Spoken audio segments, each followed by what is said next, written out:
So realizing that I'm the last presentation of the day and that I'm standing between you and the reception, what I thought I would do is cut right to the chase and answer the question. Shall we wait another 50 years? Hell no. Okay, so those of you that want to leave, okay, the rest of it is really just sort of riffs on the theme, but that's basically the gist of the thing. Now, I wish it were that simple, right? And as you all know, it's not that simple, especially those of you that have been at this for a while. My initial work in commercial space was actually when I was an academician. I started my professional life as a college professor. And I was consulting to a number of commercial space startups. This was in the mid-90s, actually.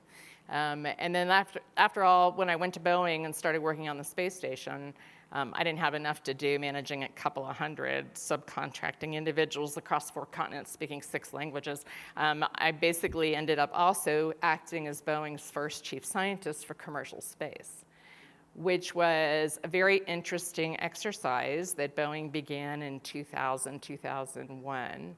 It was terminated with the loss of the shuttle Columbia because, as you may remember, those of us that were around at that time, a lot of people had a lot of things on their plate, including me. But that opportunity was a fascinating one because it was my first foray into really looking at commercial payloads and how people were going to be thinking about that and how they were going to fly it and how you started to make the business case in what was then almost a completely government-driven ecosystem. There were some exceptions. Space Hab, anybody remember Space Hab? Yeah, right, okay. So Space Hab was actually one of my contractors for a time as I worked with them when I was at Boeing. And so there were certainly exceptions, and Space Hab broke a lot of new ground, actually, in a lot of different ways. But it's been, so me talking about that now, I left Boeing to start the first of 3 companies in 2004.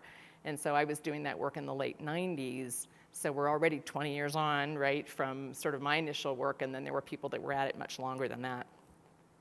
So economic development of space, I have a visceral resistance to the word commercialization of space. And the reason I do, I have nothing wrong with commercialization, as I think I've probably just talked about. I'm also having run a couple of companies myself. I'm all about commercial stuff, and I'm all about profit, and I have absolutely no DNA that's opposed to that whatsoever. All of my DNA goes in that direction. That's all great. But from a policy point of view, and this is going to be a policy talk that I'm going to try to not make too boring a policy talk, but that's what I do is I do boring. I don't do technical anymore. I've lost my chops. I can no longer do systems engineering. Well, maybe I can, but basically it really is about policy. When you're talking about commercialization, that word has almost lost all of its meaning in policy. Just so you know, in policy circles, when we talk about that at the National Space Council level, or we talk about it at the National Academies level, okay, when you say commercialization, almost the next thing somebody says is, what does that mean? Because does that mean developing products, okay, that are developed initially on government funding and then spun off?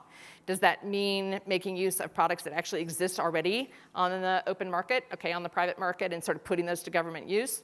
Does that mean private investment into companies that then develop on their own and sell goods and services outside the government? What does it mean? And the reason that's important is because each one of those 3, and that's just 3, okay, each one of those 3s may beg a different policy approach, okay, a different regulatory framework, and so the word is becoming very difficult. So what I want to do is sort of just talk about this as economic development of space, economic development, and development of commerce, okay, and we'll just use that language. So space-based economy has been a policy objective for a lot of years. Under the last Bush administration, I did a bunch of work with NASA on what was the space economy. Some of you may remember that. It was a pretty big deal for a period of time. A lot of attention's been focused on transportation systems, but it's important to note these are means to an end. They're important insofar as the companies are concerned. We've had some great discussions today, and particularly with regard to suborbital, okay, but also orbital development. But when it comes to actually developing a larger ecosystem, they're a part of that ecosystem, but they are not the ecosystem. Okay, they do not define the entire ecosystem. As a matter of fact, for us to be successful, we need it to move beyond that. Economic activity crosses a lot of different aspirational objectives, and I've got a few listed here. I'm not going to read them off for you. And it is not a new thing. Okay, it's been addressed in lots of NASA authorization acts. There was an architecture that was first articulated in a 1961 paper. If you've never gotten it, go get it, by a man named Ralph Cordino, who was truly a titan of industry. He was the vice chairman of the U.S. War Production Board in World War II for Eisenhower, became the CEO of General Electric, and wrote a paper called Competitive Private Enterprise in Space. And basically, here were his guidelines. So this should look pretty familiar to you. Okay, this was written in '61. Exploration, because of its great cost, risk, and one-off developments, intrinsically government. However, government must not be allowed to dominate the development of space. Economic development progresses through different phases of maturity, so you start kind of at one level and continue to mature, and it requires a regulatory and legal framework enabling private enterprise to meet the challenges without being totally overburdened by government. 1961, prescient paper. Okay, here's his model, which I'm just going to walk through real quick. Okay, his model is sort of the development of economic development of space. At first, basically, economic development, he thought, and exploration would take place near the Earth. So you'd have government leading, okay, and this is '61, so, okay, keep in mind where we were, sort of in terms of the space program. Okay, you'd have exploration developing and just the beginning of exploration of economic development. And then exploration's gonna move outward, okay, into the solar system. Now, he had us going both toward the moon and then Mars and Venus, okay? There's some chat about Venus. I don't know about Mercury.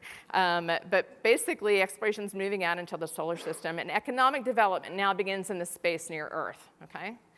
And then as you go further into that sort of what he considered to be the third phase, if you look at the economic development phase, all right, that's now gone beyond Earth, okay, beyond the moon, to incorporate Mars and Venus. Now, he had a long vision, okay, but that was the idea. And then meanwhile, government's moving out, okay, past that, both with science and possibly with human exploration. So where are we in the model? We're still sort of between phase 1 and 2, maybe? Phase 1.5. Can I go back on this? Is there back? We had this conversation before, didn't we? Never mind, I'm going to count on y'all having great memory. Okay, it's all right, don't worry about it. So where's the space economy now? Most recent economic report by the Space Foundation, and most of you have probably seen this, okay, about $383.5 billion, okay, in revenues, most satellite related. And also in 2017, you had 7 countries or agencies spending more than $1 billion on space. The US share of global space spending was 57%. There was about a 7% increase in the number of orbital launch attempts worldwide. The US share of global launch activities was 33%. 100% increase in the total number of spacecraft deployed. A 200% increase in the number of commercial spacecraft deployed. Okay, and the US share of global spacecraft deployed was about 66%. It's partly about investment, and this is part of my message today. We tend to focus on it. We have to focus on it. It's a good thing to focus on. So if you looked 30 years ago at the number of people who were investing in space, there were some, okay? Comparatively to where we are now, all right, it's exploded, all right? It has exploded. That word was used earlier today, and I thought that was great, okay? About 680 million more than in 2017 came in 18. In 2017, you had about 200 million more than you had in 2016. That has been primarily driven by 2 investments at SpaceX, okay, at over 200 million each, and 1 large investment in Blue Origin from Jeff Bezos, estimated at 750 million. Cumulative investment, including debt financing and startup space ventures since 2000 totals 18 billion, moving toward 21.8. Okay, most investment activity is recent, since 2015, and the average investment level per year is about 829 million, which is affected by a surge in debt financing in 2010. More on investment. Launch is the single largest area, totaling between 1.3 and 1.6, mentioned before, as a means to an end. Okay, investments in ground system companies that link satellites back to Earth totaled 110 million last year. European companies grew their share of global investment from 13 to 18% compared to 17. And China accounted for 5% of global space investment over the last 10 years, according to Space Angels. Can't get good numbers on this, okay? As you know, as you've been following these stories, China is investing, okay, in a number of startups and a number of entrepreneurial firms. They sometimes do that through shell companies, so we haven't really been able to get good numbers, but they're certainly engaging. Investment types, I'm not going to read this off. You've probably seen all these numbers before. This is from the Bryce Startup Report, the most recent one in 19. So you can go get that if you want to see it. But this just basically gives you sort of what the increase is over time that you can see. The total with debt financing is about 21 billion. Okay, but I love this cartoon. I stole it from Wayne Hale. Did you know I stole this cartoon? I love this cartoon. We are not a not-for-profit organization, but we didn't plan it that way. I had a company go that way. I don't know about you guys. Okay, I had one go that way. Actually, now I actually run one. We have to be prepared when history repeats itself, and it will. How do markets sort themselves out? Okay, they sort themselves out by bringing in investment and finding customers on the one end and failing on the other. And then there's a whole lot of stuff in the middle, right? But that's basically how it goes. So Grant Anderson and I were talking about Iridium, okay, just earlier today, because we both were around. Grant was with Lockheed and I came to Boeing, okay, not long after Iridium was flying. And I remember seeing this great dogleg chart, okay, which was like slow increase in revenues followed by this, okay, as to what was going to happen. By the way, just a clue, in the rest of your space careers, if you haven't already figured this out, and those of you who've been around for a while probably have, if you ever see a dogleg chart, don't believe it. Just start there, okay? Get data, all right, but generally don't believe it. So this great dogleg chart, okay, about what was going to happen in terms of revenues with Iridium. Meanwhile, okay, there were problems with updates, okay, there were problems with flight opportunities, and people were laying optical cable like crazy, okay? So now what are we facing, right? We've got multiple constellation plans, multiple. What's that market really going to look like now, okay, in terms of service? We don't know. That's setting aside other issues, okay? 131 launch companies worldwide in anticipation of constellations and small sats, under development or in existence. Somebody from Bryce told me it's gone up to 133, all right, since I did these. All of these are not going to succeed. There's just no question, right? SpaceX is leveraging Constellation and internet to fund their super heavy launch vehicle, right? Is that going to work? I don't know. I have no idea, okay? The point is, when things fail, okay, you're going to hear people sort of saying, oh, well, that commercial space stuff. No, this is how the market sorts itself out. It's part of the life cycle. It's what's got to happen. If it doesn't happen, then you can't really generate a whole lot of success. This is how markets find their way. So that's investment. What's going on in human spaceflight? Well, I obviously spend most of my time here. This is where industry plays a role, okay, in human spaceflight. And again, all of you know this. I'm just listing it. Okay, LEO transportation to ISS. You've got SpaceX Dragon and Cygnus and cargo. You have Sierra Nevada developing the Dream Chaser for cargo. SpaceX Dragon 2 for crew and Boeing CST-100 Starliner for crew, as we heard earlier today. Okay, both of those in development, hopefully coming around the corner pretty soon. They've got demo flights scheduled for December. Hopefully we're going to see them early, if not this year. We're going to see them early next year. Okay, flying for space station commercialization. I'm using the word because it's the word that NASA uses. Okay, we have Bigelow, Axiom, Boeing, Lockheed Martin, Sierra Nevada, Orbital, now Northrop Grumman, okay, and Blue Origin, just to name some top-tier companies, okay, all involved in doing work that's related to continuing to develop a space station for commercial use. You already heard from Maiden Space, and I'll come back to them in a minute. There's plenty of other companies, lots of them small, and in suborbital space tourism, as well as, sorry, I did wrote these slides, payload development, science, et cetera, okay, Blue Origin, Virgin Galactic. So June 7th, in case you missed this, NASA rolled out a long-awaited LEO economy policy and plans opening the ISS for business. They did this from the NASDAQ. Everybody see it? See pictures of it? Okay. Basically, it had 5 points. I'm not going to go into them in depth, but commercial use policy and pricing. So if you want to go use the space station, you can go pay XYZ dollars and use the space station. Private astronauts, transportation, and development of commercial platforms, which is ongoing. The Harmony portal call for proposals came out on June 21st. There's a spare port on the space station, okay, and NASA is looking to attach a module to it, okay, to see a commercial module attached to it. And then the Free Flyers RFP, I don't know if the RFP after the draft RFP, just came out last week, okay. Opportunities to stimulate demand, that's what these are, we hope. But how do you get demand in a market? This is good progress. This is really good progress. Okay, if I look back to where I was 20 years ago, and if I look back to where people were when they were really trying to start this, no comparison. Okay, really good progress, but not enough.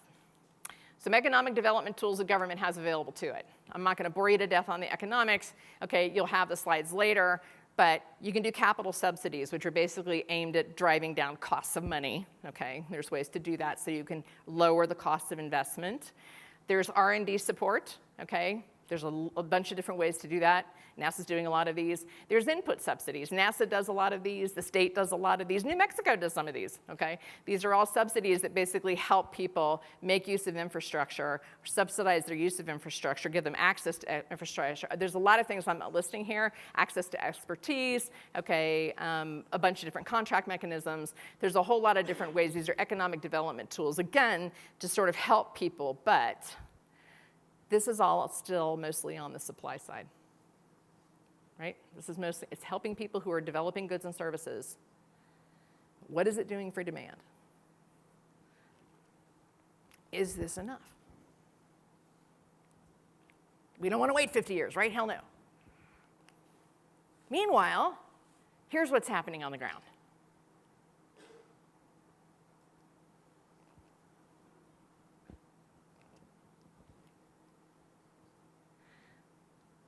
I have to say something. When I asked for these cartoons, I specified an animal.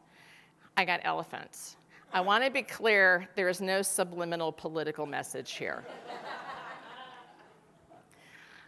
They're very cute, okay? What do you notice about these guys, right? They're each in their own swim lane.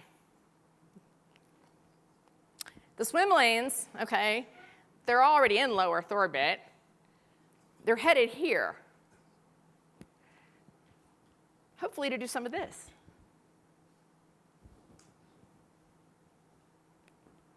And maybe some of this. So how do we get them there? First thing, we have to stop this. I mean this on the ground. I don't ever want to see this in space. Also, not a political comment about Space Force. Please don't. Faust, do you hear me? Okay, I just want to be clear. Okay, we have to stop doing this, right? And why are we doing this? Now this is the Socratic part of the presentation. Why do you think we're doing this? Boredom? Louder. Not enough money to go around. Culture. Different politics. Silos. We have to do this. More beer. Seriously. How does business do business? I mean, yes, often there's beer involved, okay? But how does business do business? By finding common interest, right? By identifying areas in which teaming makes sense, by exploring mutual opportunities. Sometimes you don't know what the opportunity set is, especially if you're from one of those swim lanes and somebody else is from the other swim lane. Or if you're after this piece of the pie and that person's after the same piece of the pie. And I'm not trying to argue that you don't have competitive interests or shouldn't have competitive interests. You absolutely should have competitive interests. That's part of what spurs innovation. I'm all about competition, okay, as well as collaboration. But this is important. This is one of the reasons I love this conference. I first came to this conference right after Spaceship One flew first. I was on the ground with NASA air-to-ground radios. I can say that now. It's 10 years later. I wasn't supposed to have them, but I did. Okay. Listening, okay, and I got to this conference not long after that. And I was at this conference again about 5 years ago, and now I'm here now. And it's fascinating to watch how it's evolved, and thank you, Pat, again, for the invitation and for all you've done, okay, to try to bring this into being. Accelerating your role in the space economy. It's my second to last slide. Recognize there are going to be continuing roles for government, commercial space, international partners, security space. The swim lanes are going to continue to evolve. But strategic alliances and businesses are really helpful for this. This is something people in business can do. The Coalition for Deep Space Exploration, we're a little weird as trade groups go. We don't lobby. okay? We're all about helping business. We're all about doing outreach and education, so teaching people about space and bringing them together.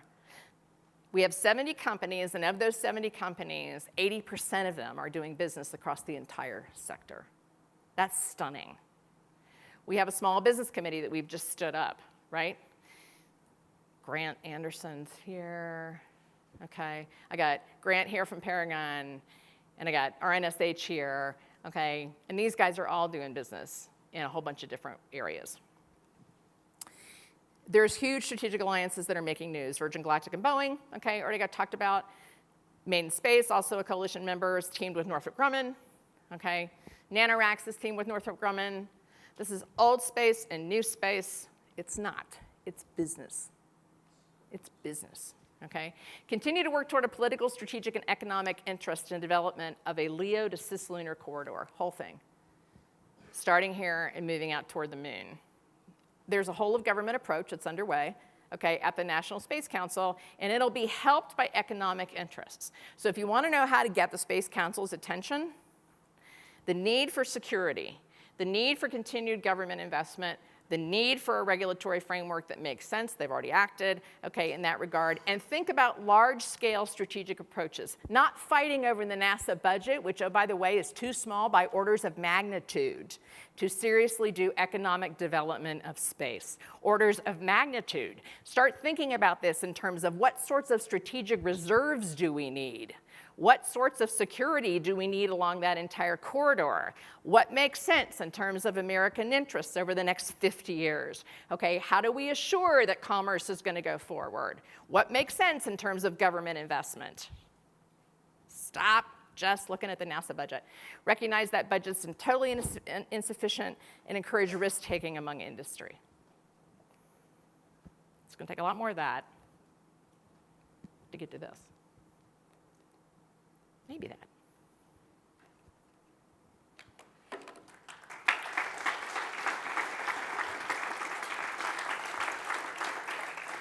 Wow.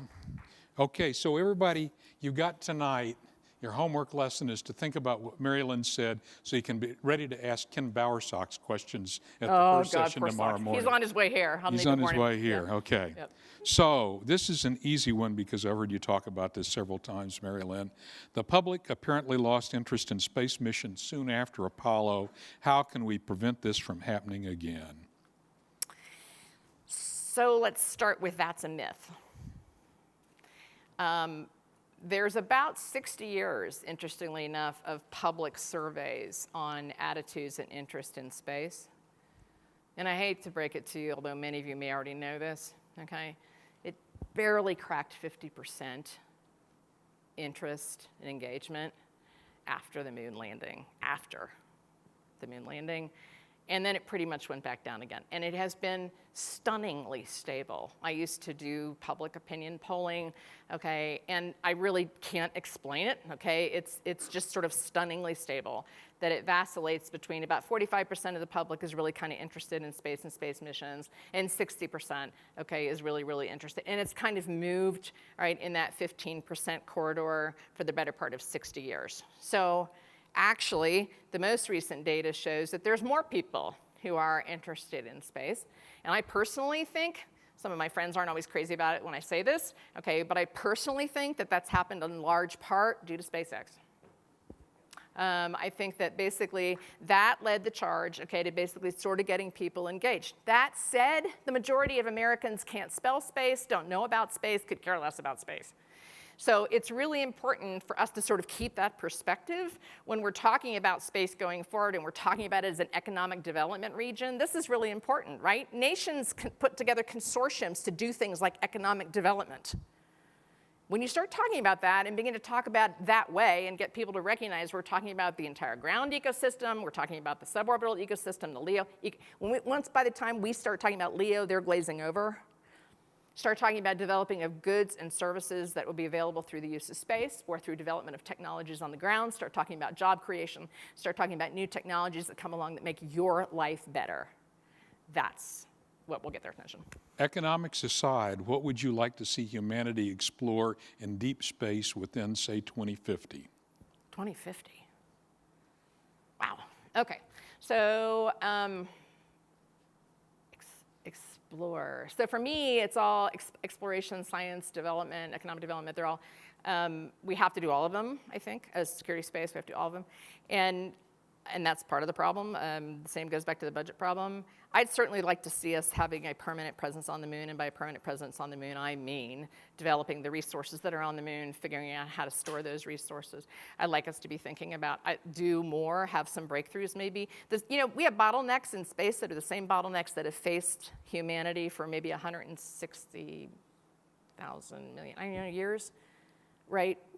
Transportation, energy, clean water, communications. Those are the bottlenecks here on Earth. Those are the bottlenecks in space. So pushing forward to the moon, pushing forward to Mars, I got some questions about Venus. It's really pretty hot. I noticed, it's an open area there economically. Nobody seems to be going there, so maybe an entrepreneurial haven. Are there public-private partnerships just another way to say billionaires bring money if you want to play? Well, there aren't that many billionaires, so I hope not.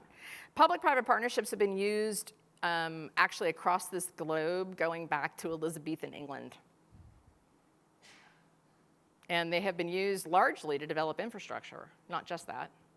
But that's what they've been developed for. So they sort of became a big deal in space over the last 10 years, but we have an entire aviation industry that was built on them. It was built on public-private partnerships. So my answer is no. It's not just different language for billionaires bringing money, although billionaires want to bring money, awesome. Who is leading, if anyone, the development of international regulations for space exploration? That's a really good question. I don't know who's leading. The U.S. is looking at it, but harmonization with international regulations requires there to be bodies that are focused on doing this. I mean, there are international bodies that are focused on doing this and trying to figure out how to do harmonization. But for example, one question I wanted to ask and didn't this morning of the medical panel when looking at human spaceflight is, how are we going to deal with the differences internationally, for example, with regard to waivers? Because in the UK right now, you cannot waive. And so there's going to be some interesting challenges, right, for those companies.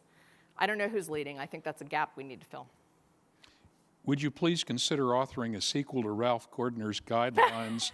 Can it please include the elephants? Please, absolutely. I think elephants are awesome. Yeah. And actually, I don't know if I had this chart on, but no elephants were harmed during the making of this presentation. It did say that, yeah, yes. Okay. Between 1972 and 2004, did we make any progress on the phases of economic development, or is it the lost generation of space progress? Give it what years again? What years? Between 1972, the end of Apollo, and 2004, I guess Spaceship Two, I don't know, did we make any progress on the phases of economic development, or was it the lost generation of space progress? Lost generation. It's a very poignant term.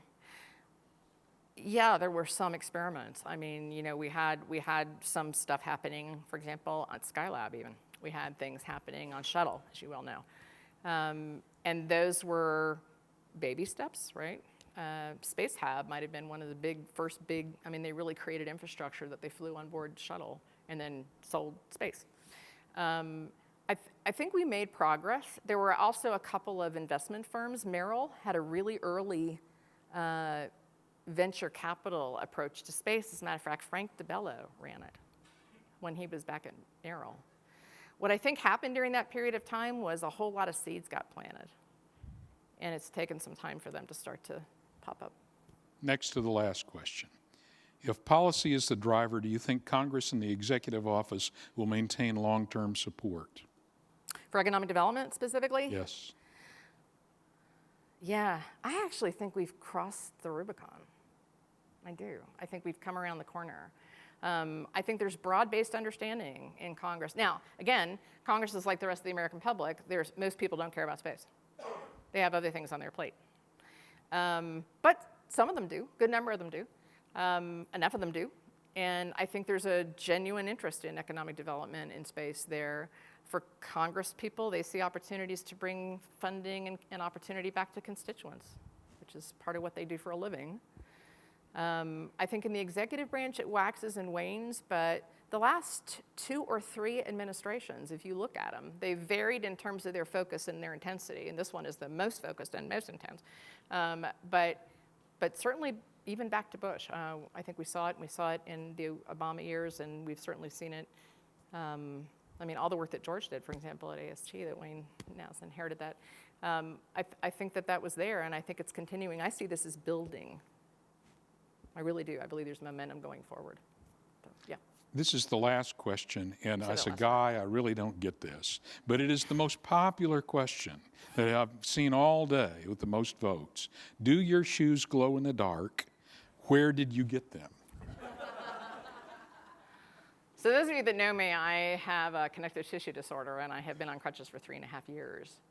And beginning about a year ago, I started working with a really gifted physical therapist and also a nutritionist who put me on the keto diet to take out inflammation, which it did. Blood markers are stunning. I wouldn't have believed it if you told me.